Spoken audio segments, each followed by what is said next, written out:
27 রোজার রাতে সন্তান ফোন দিয়া বলে, বাবা আমি আগামীকাল রওনা দিলে রাত 2টা-3টায় গিয়া ঢাকায় নামবো, আমি সাহারি তোমাদের সঙ্গেই খাবো।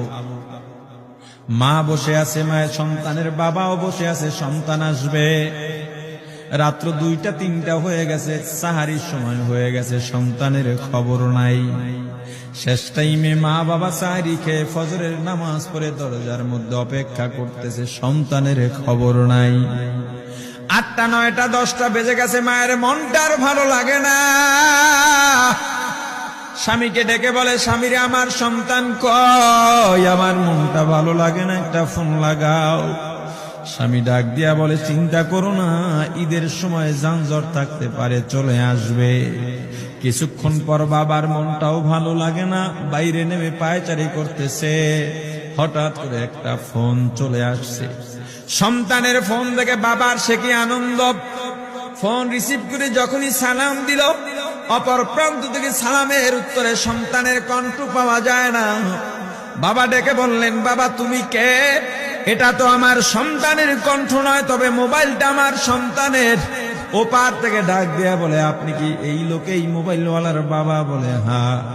আপনি এখনো বাড়িতে কি করেন? আপনার যেই সন্তান ঢাকা থেকে গাড়ি নিয়া 2500-এর দিকে রওনা দিয়েছিল, ওই গাড়িটা 2500 পৌঁছতে পারে নাই। পথিমধ্যে সংঘর্ষে রাস্তার মধ্যেই অনেকগুলো মানুষ মারা গেছে, অনেক যুবকও তার মধ্যে আছে। রাস্তার পাশে সাদা কাপড় দিয়া ঢাকা।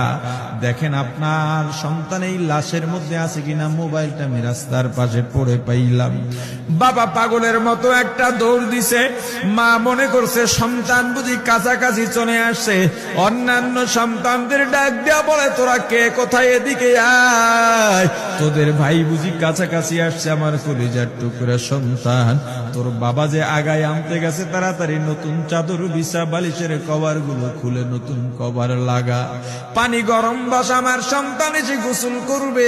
আহারে সবাই ফুলের মেলা, ফুলের তোড়া নিয়ে অপেক্ষা করতেছে। 4টা বছর কলিজার টুকরা বাড়িতে নাই, বিদেশ থেকে আসবে।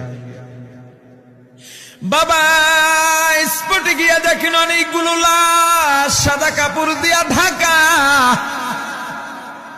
একটা একটা মাথার উপর থেকে কাপড় উঠান আর কৌতূহল বাড়তেছে, কাপড় উঠান আর কৌতূহল বাড়ে।